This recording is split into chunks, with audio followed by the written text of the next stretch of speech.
So I was on hiatus for quite a while now, which means a lot of my videos are old. Most people look back at their old content and absolutely hate it. I am no different. You see, I made a Gacha series a couple years ago, and while it had an okay concept, some of the writing decisions were strange. So I'm gonna go through each episode, pick it apart, then redesign the characters. Who knows, I might even rewrite the series. I don't know if I'll do that yet, but it's a possibility. Also, I thought it'd be funny if I chose not to edit the script and only make corrections as I'm recording. So this is gonna be really hard to follow because I literally just wrote down what happened in each episode as I was watching it. So if this is hard to follow, one, the series itself is also hard to follow, so that makes sense. And two, I just didn't feel like editing a script this long, so you're just gonna have to deal with it. Alright, so episode 1. The episode starts out with Jackson complaining about his father. He clearly doesn't want to be here as his father had forced him to be on the show. It's really funny how Jack is supposed to be this moody, cynical character, yet he looks like a twink. Anyways, the two hosts of the show proceed to introduce themselves. Their names are Anna and Jason. Anna is very enthusiastic, while Jason looks like he wants to kill himself. Jason compares the show to The Bachelor, and Anna tells him to shut up. We then get introduced to the girls. The first one is a southern clown girl named Finley. The second is a girly girl named Cynthia.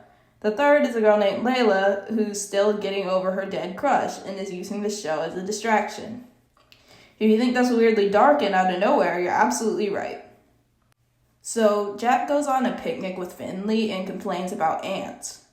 Finley then says, "You can always eat the ants." And I genuinely can't tell if this was supposed to be a joke or not. Jack calls her disgusting because of course he does, and then asks her about her clothing choices. Finley explains that dressing like the average farm girl is boring. Blessed clowns are cool, which is pretty base. They then smell something burning and have to book it. The scene then cuts to them on the interview couch, and Jack has burns on his face.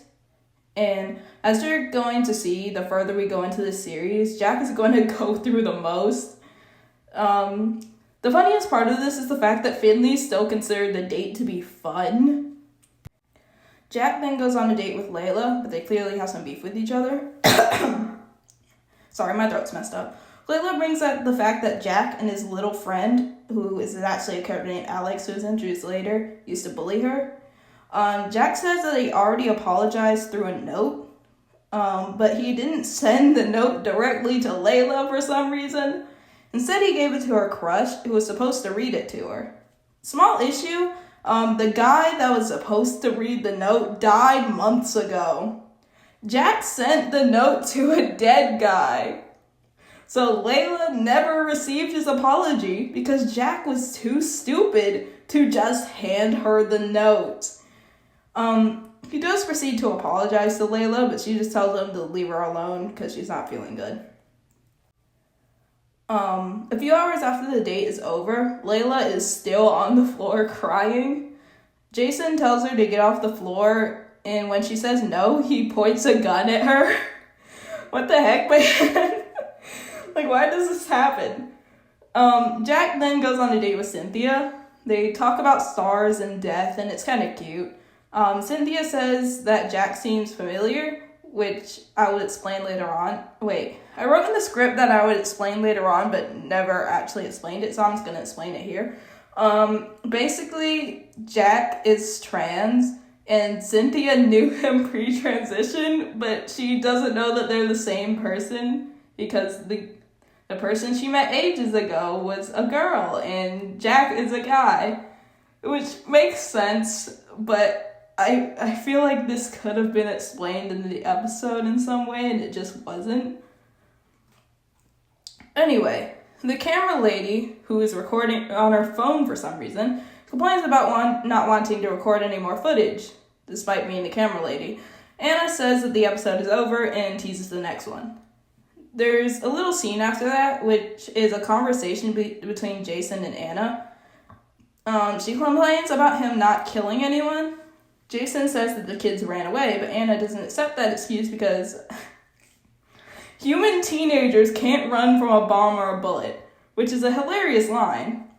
And then Anna makes a vague threat, and Jason apologizes for his disobedience and says that he will definitely kill them next time. This scene sets up some lore that is never fully explained due to the series being cut short, so I'll just explain it here. Jason is a murderer who kills people with magical powers so he can drink their blood and gain power. Jason killed one of Anna's family members, causing Anna to hate humans, thinking they're all power-hungry killers. So Anna created this Bachelor-esque reality TV show to kill humans. She forces Jason to be a part of it, but Jason doesn't want to kill anyone because the main guy, Jackson, is his son. So he gave all the kids a chance to run away. This lore would be cool and interesting if it was actually explained in the episodes. It feels like I should have made a prologue to this show, and I just didn't. So a lot of the lore that I had in mind just never gets explained. The next episode starts with a new character named Jordan, explaining how he's struggling to confess to his crush. The intro plays, and Anna recaps the episode, while Jason just kind of lies on the ground before cutting to the scene where Jackson chooses which girl he wants to be with. He chooses Cynthia, which makes a lot of sense because he had zero chemistry with the other girls. They then smell something burning, but they can't run out because Anna had locked them in the room. It then cuts to Anna and the camera lady talking while Jack lays on a hospital bed in the background. The camera lady asks how the show will proceed now that all the cast is injured, and Anna says that they'll continue once everyone's healed. Camera lady says that she hates her job, which Anna responds by threatening to kill her. The camera lady says "my bad," and a time card of a few months later appears on screen. It cuts to Anna talking to the camera. At one point she says humans were injured, and Jason tells her that nobody says that, and she threatens to kill him. I understand that Anna is supposed to be a violent character, but she threatens people so often it's kind of funny. And then she says she's going to pair off the losing girls with their own partners. Layla is set up with a guy named Jordan. Jordan complains to Anna, saying he thought he was going out with Alex. Anna tells him that she never said that, saying that Alex is the man that will be paired with Finley. Layla corrects Anna, telling her that Alex isn't a man. They're actually non-binary. Jordan complains to Anna, saying that he came on the show to confess to Alex and that Anna screwed it all up. Anna says that Alex is in the park waiting for Finley, so Jordan leaves to go there. Anna then complains about the teens messing with her plans and kills Layla. Anna tells the camera lady to get rid of the footage before the scene cuts to Jordan running up to Alex in the park. Alex is confused because Jordan is supposed to be with Layla. Jordan then confesses to Alex, saying that he's been in love with them for years. Alex likes him back, so they're dating now. Alex says that they're still going to go out with Finn because they don't want to leave her hanging, and Jordan is completely okay with that. It then cuts to Alex and Finley on the date, and Finn complains that Alex hadn't talked the whole time. Alex then explains that they got a boyfriend a few minutes ago. The two of them then proceed to speculate on whether or not the show is a death trap, which if you paid attention to the lore dump, yeah, the show is absolutely a death trap. They then proceed to leave the park in fear of being killed. It then shows a scene where Anna is complaining to the camera lady for recording her and Jason's conversation and leaving it in the episode. And then Anna threatens to kill her, which makes this the third time in the episode Anna has threatened to kill someone. Anna is such a well-written character, guys. Okay, so I'm just gonna play this first scene in its entirety because, oh my god.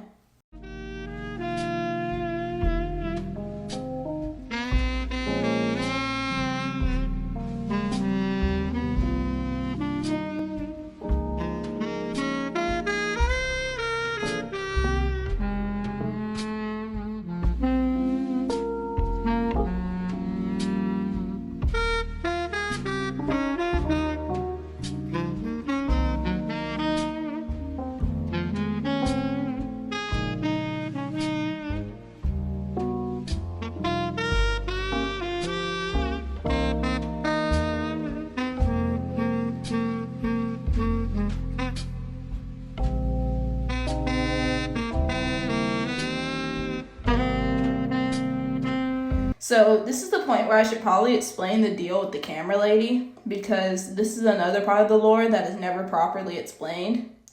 So camera lady is actually a lady named Lashana, and is actually Jack's mother. However, she was going undercover as camera lady / Cam / Cameron. She is working to expose the show for, being a death trap. Sam is her co-worker who she flirts with despite being married, but Lashana's husband has basically abandoned her family, so I wouldn't say she's morally in the wrong. Anyway, back to the recap. Anna does a YouTuber intro and recaps the past episode. Jason decides to speak, and Anna immediately tells him to shut up. Anna explains that in today's episode, 3 people will be competing for Finn's heart. The first contestant is a guy named Lincoln, who is by far the ugliest character in the show. He's confident that Finley will choose him because he's beautiful, but he is so ugly. Like, he has to be blind to genuinely think he's beautiful. Second contestant is Sid, who is only on the show to make her crush jealous. The third contestant is a gender fluid person named Avi, who literally doesn't introduce themselves because they're mute. We then cut to Finn and Lincoln's date. Apparently, Lincoln thought it'd be a good idea to plan for their future wedding as their first date.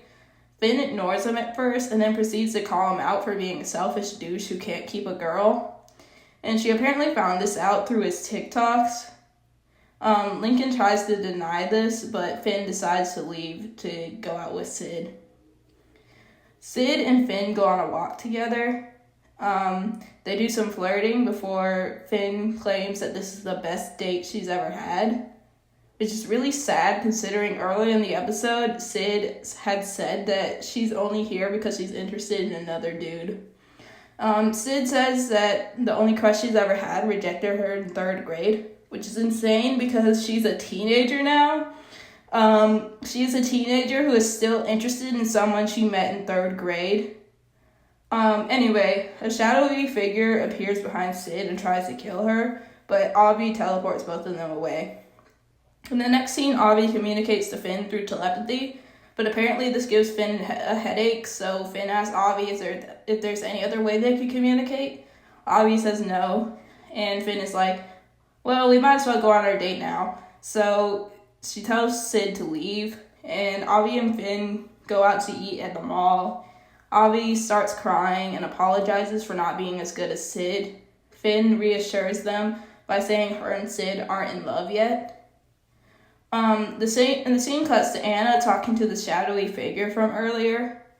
He explains that Avi stopped him from murdering Finn and Sid. Anna tells the shadow guy to give her weapons back if he can't kill anyone, and he says no because Jason tried to kill him, and for some reason he's taking that out on Anna. Episode 4. So this is the point where the shadow guy is given a name. His name's Axe.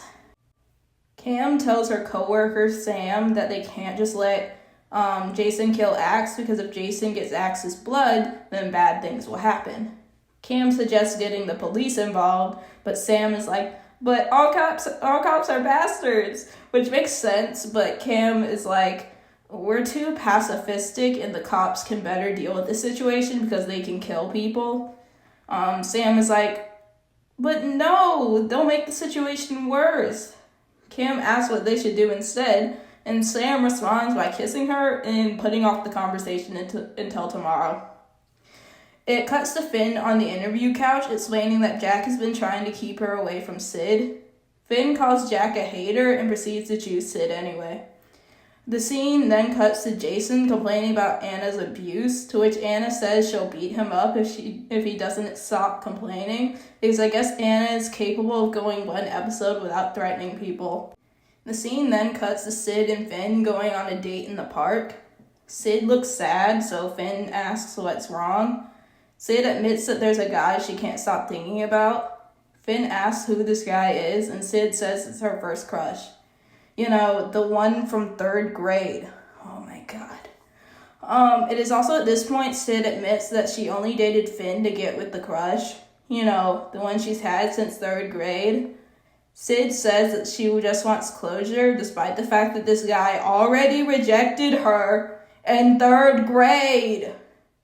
Finn tells Sid to bring her to this guy to have a talk with him. So the two of them go to this crush's house. He only lets Finn come in because it's laundry day.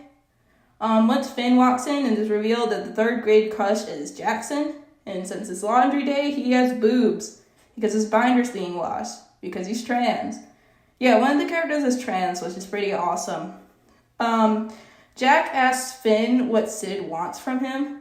Finn explains that Sid still has feelings for him and that talking it out might make Sid feel better. Jack says that he does not want to talk to Sid. Finn asks why and kind of bugs them about it for a while. Then Jackson explains that the reason he doesn't like Sid is because she essayed him in 5th grade. Like, she pinned him down and forced him to kiss her. Weirdly serious topic to handle in this series, but it's handled pretty decently. The way the music completely changes when Jack is talking about his experience is pretty well done. Rare footage of okay writing and editing in this show. Finn apologizes to Jack and proceeds to break up with Sid because sexual assault is bad. Sid goes home and is approached by Axe, who offers her some of his blood, saying it will make her feel powerful. Sid agrees to drink his blood for some reason, and it does indeed make her feel powerful. She then proceeds to kidnap Jackson. We then cut to a conversation between Anna and Cam. Anna gets on Cam for being too rebellious while pointing a pencil at her as some kind of threat. Anna says something horrible is about to happen, and Anna shuts her down immediately and threatens to stab her. I swear 90% of Anna's dialogue is just threatening to hurt or kill people. Sam and Cam are outside Sid's house, and Sam's like, there's no way we're going at Sid with our magical blood powers. But Cam is like, she kidnapped someone, we have to do this. The scene actually makes a lot of sense when you consider that Cam is actually Jackson's mom and wants to save her son, but since that was never revealed in the series, the scene is just Cam wanting to save a random teenager. So Sam and Cam go up to Sid and tell her to let go of Jack. Sid's like, no lol, and threatens to kill both Sam and Cam. Cam then proceeds to hypnotize Sid into letting Jackson go because I guess that's a thing she can do. The intro plays and Anna welcomes the viewer back to Match Made, reminding you that this was supposed to be a dating show. Also, Anna looks really cool in this episode. I was low-key cooking with this. So Anna introduces herself and says that Jason is probably in the bathroom cutting himself. Fun fact, I considered cutting this line out of the show because it might be insensitive. While it definitely is insensitive, I feel like it fits Anna's character, so it's not that bad. So we're introduced to a new cast of characters. Our main guy is a wolf boy named Alan, who is on the show because he is bad at talking to girls. The girls he will be going out with is a hyperactive girl named Wolfie, an alien named Starber, and Avi, who still didn't introduce themselves because they are mute. Wolfie and Alan go out, and Alan mentions how strange it is that there are no humans in this episode. Wolfie calls Alan boring, to which he responds, I've literally been living under a rock, leave me alone. So then Alan goes out with Avi. Alan talks about how fascinating it is that Avi is a mute that can communicate through telepathy. He then proceeds to kind of just ramble until Avi says that they're sick of him. Alan then goes out with Starber and says that he thinks this episode is some kind of cover-up. Starber agrees, which shocks him. Starber says that she enjoys talking to him, which makes him blush. There's another scene with Anna and Jason where Jason calls the show predictable, to which Anna threatens to tape his mouth shut. The scene cuts to Sam and Cam talking to some lady that is never given a name. I'll call her Wing. Wing gets on them for using hypnosis, which is illegal apparently. Sam throws Cam under the bus, despite the fact that these two characters supposedly love each other. Cam asks if she's going to jail. Wing says no because that will mess up the reputation of the organization she's a part of. Instead, Wing's going to kill Cam, because that's less likely to mess up their reputation. I don't understand this show. Were you able to follow that? No. That's because the show has some of the weirdest structuring ever. It has an almost good concept, but the episodes are so all over the place that it's hard to focus on that good concept. The episodes are also really short, which makes the pacing weird. In the next episode, I will show off the redesigns of the characters, so stay tuned if you want that.